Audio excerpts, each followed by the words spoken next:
Tanaman wati ini adalah harta bagi orang selatan Papua, yaitu orang Mari, tanaman wati. Karena tanaman ini juga adalah tanaman yang turun-temurun dari kakek nenek moyang kita yang sudah duluan bisa menanam ini. Dan mungkin ketika ayah dan ibu selalu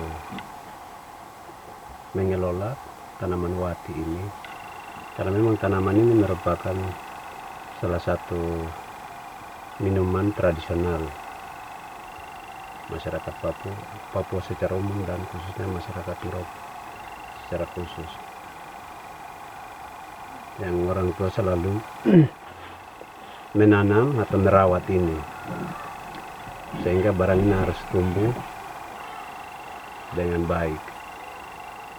Nah, untuk bertumbuh dengan baik atau dia mau berkembang dengan baik, ini butuh tenaga yang ekstra untuk bisa menjaga, merawat sampai dia harus sampai besar. Karena tanaman ini juga kita merawat dia seperti bayi. Jadi betul-betul kita harus setiap hari perhatikan dia, menjaga dia dan merawat dia. Dan saya juga pun terpanggil untuk bisa menanam ini, tanaman tradisional ini atau wati ini. Jadi ketika saya sekolah di SMA, selalu bantu orang tua untuk bagaimana menanam wati ini, belajar dari orang tua waktu masih SMA untuk bagaimana menanam ini wati. Dan setelah saya selesai dari SMA, saya berangkat kuliah. Orang tua selalu juga mengirim saya uang dari hasil tanaman wati ini.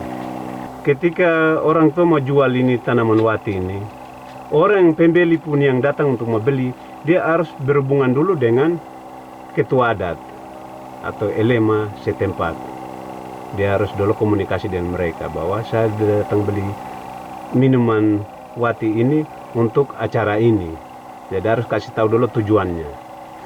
Jadi kalau memang sudah di ACC oleh elema atau ketua adat, baru bisa datang untuk cabut.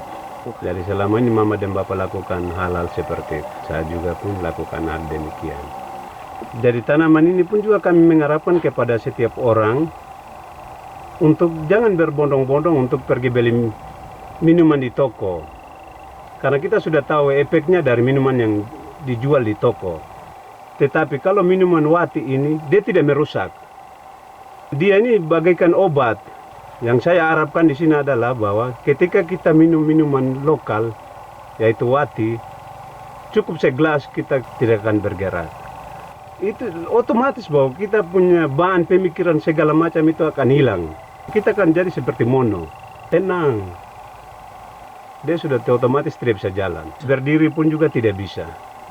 Nah, jangankan jalan atau berdiri, untuk mau pegang barang saja, atau mau pegang rokok misalnya, atau mau pegang korek, itu saja sudah setengah mati. Apalagi dengan kita mau jalan atau mau berdiri, itu pasti melayang. Maka dia akan terkapar di situ. Dan ini pun minuman ini pun juga sangat bagus untuk menambah stamina kita. Karena orang-orang tua biasa minum ini ketika dia capek. Untuk membuang kecapean dia harus mengkonsumsi ini, minuman wati ini. Dan oleh sebab itu saya harapkan kepada para penggemar minuman beralkohol untuk bisa coba sekali untuk bisa minuman lokal ini, seperti wati. Ya. Jadi proses minumnya ini secara tradisional itu memang harus dimama, bukan dimasak. Bukan dimasak. Turun-temurun. Jadi turun-temurun ini. Orang tua biasakan suruh anak-anak muda untuk mama. Jadi mama itu, setelah mama itu kasih masuk di gelas. Jadi secukupnya, sesuai dengan kemampuan orang tua. Kalau segelas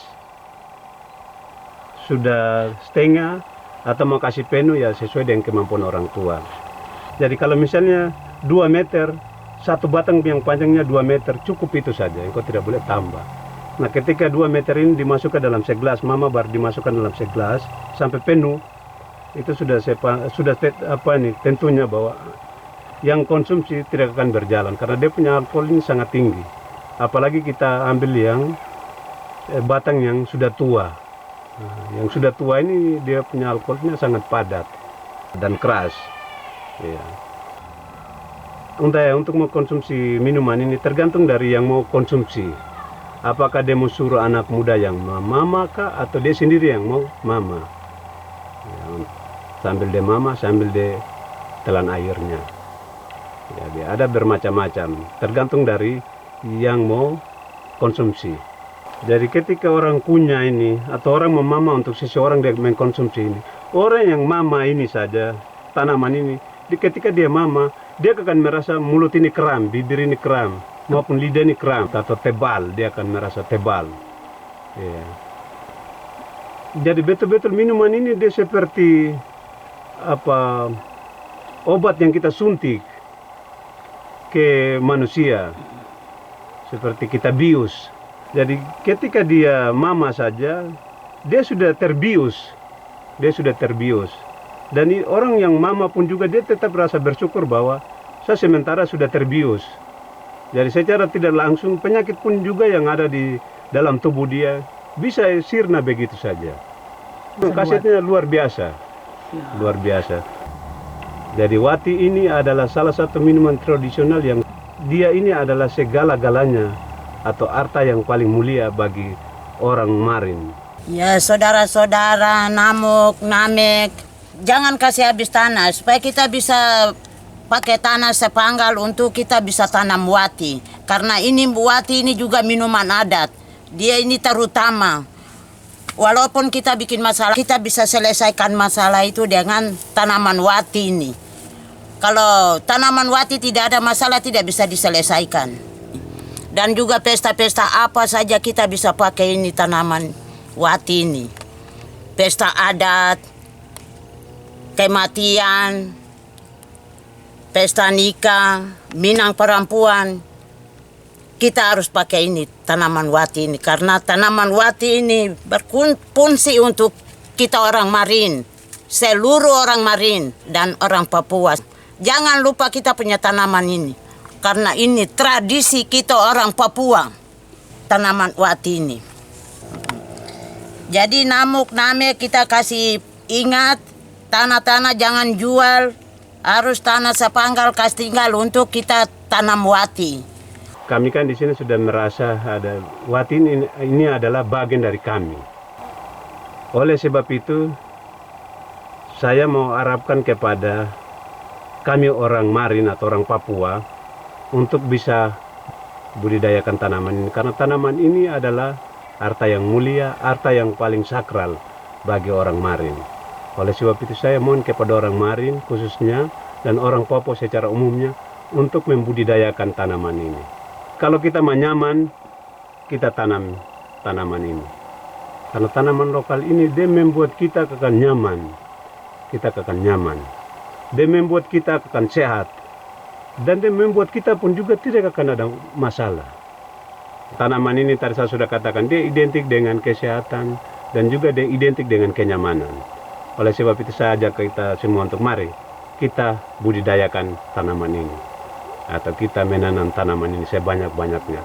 Agar kita nyaman dan juga pun kita terasa bebas dari segala macam penyakit, segala macam permasalahan yang selama ini menyelimuti kita.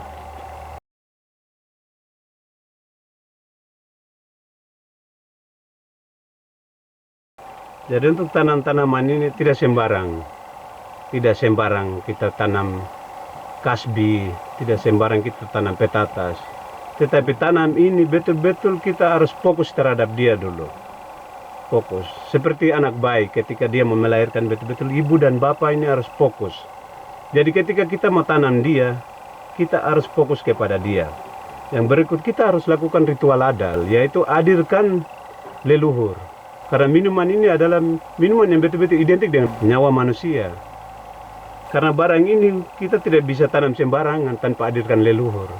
Karena minuman ini adalah minuman yang betul-betul identik dengan leluhur. Dan memang proses tanaman wati ini berat. Ini berhubungan dengan kita harus berpantang. Jadi ketika orang mau belajar untuk menanam ini, yang pertama dia punya iman harus kuat.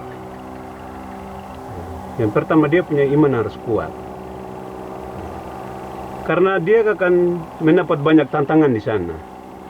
Banyak tantangan untuk bagaimana engkau berpantang. Ya. Yang pertama, engkau tidak boleh berhubungan dengan lawan jenis. Kita yang beristri itu tidak boleh lagi berhubungan dengan istri. Ketika kita besok mau tanam ini, mulai dari hari ini kita tidak boleh makan istri punya masakan. Tidak boleh makan istri dia masak. Nah, kecuali ibumu. Jadi selain ibumu tidak boleh dimakan. Dan selama berapa hari kita tanam, tidak boleh kita tidur dengan istri. Tidak boleh kita makanan istri memasak, apalagi istri dalam keadaan datang bulan ataupun hamil. Itu sangat dilarang. Jadi ketika kita sudah fokus untuk menanam ini, kita sudah lupakan segala sesuatu dengan masalah-masalah di luar sana kita sudah lupa. Jadi apalagi kalau kita sudah tentukan hari bahwa besok saya akan tanam ini, apalagi sudah dipersiapkan dengan sesajian untuk menghadirkan leluhur, itu tidak boleh disia-siakan atau tidak boleh dilewatkan. Karena secara roh dia sudah punya firasat bahwa hari ini engkau akan undang saya. Ya, hari ini engkau akan undang saya. Jelas engkau hari itu pun juga harus lakukan ritual. Dan oleh sebab itu saya mengharapkan kepada bapak, ibu, saudara-saudara, terutama kepada anak-anak muda, untuk bisa coba-coba untuk bisa menanam ini tanaman lokal ini. Jadi saya berpesan kepada pemirsa yang menonton video ini, bahwa ketika Anda berminat untuk mengkonsumsi minuman ini, silakan datang ke Indonesia atau datang ke Papua, Kabupaten Merauke, Kampung Wasur, Taman Anggrek Nirwana. Di situ ada namanya Ibu Blandina, dan saya sendiri Idel Cambu. Bisa cari saya di sini, di Kampung Wasur. Di dalam sini ada wati dan juga di dalam sini ada anggrek. Silakan datang untuk bisa menyaksikan ataupun merasakan minuman ini. Betapa khasiatnya dia.